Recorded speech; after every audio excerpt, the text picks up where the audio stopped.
గంటల 30 నిమిషాలకు సీజేపీ ప్రతినిధులతో కేంద్ర మంత్రుల చర్చలు ఉన్నాయని ముందు అనుకున్నాం కదా, మరి ఇప్పుడు ఆ చర్చలు యాజిటీస్ గా ఉంటాయా, ఇంకా లేనట్టేనా? ఉండే అవకాశం ఉంది ఖచ్చితంగా. ఎందుకంటే దీనికి సంబంధించిన సమాచారం సీజేపీ ప్రతినిధులకి ఇటు కేంద్రం నుంచి జేపీ నడ్డా అలాగే జితేంద్ర సింగ్ కార్యాలయం అందించడం జరుగుతుంది. 24 గంటల్లో సమయం అడిగారు నిన్న. ఎగ్జాక్ట్గా నిన్న మధ్యాహ్నం 2 గంటలకి ఉదయం 11 గంటల నుంచి 2 గంటల వరకు నిన్న రెండో విడత చర్చలు జరిగాయి. సో 24 గంటల సమయం అడిగారు. సో ఎగ్జాక్ట్గా 24 గంటల సమయంలోనే ధర్మేంద్ర ప్రధాన్ రాజీనామా చేశారు. సో వాళ్ళ ప్రధాన ఎజెండా కూడా ఈరోజు కాక్రోచ్ జనతా పార్టీకి సంబంధించిన ప్రతినిధులు చెప్పింది, మా ఎజెండా ధర్మేంద్ర ప్రధాన్ రాజీనామా, అది లేకుండా ఇంకేటి గురించి చర్చించమన్నారు. సో ఆ ఎజెండా పూర్తయింది కాబట్టి నెక్స్ట్ ఇంకొన్ని అంశాలు ఉన్నాయి.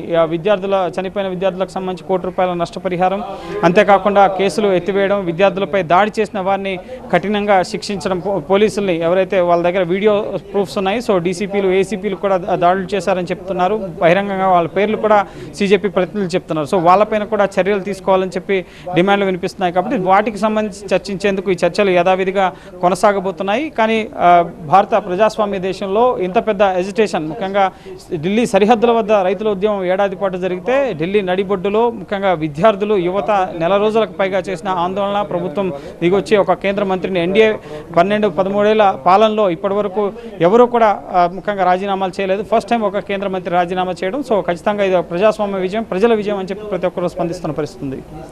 రైట్ గోపీకృష్ణ.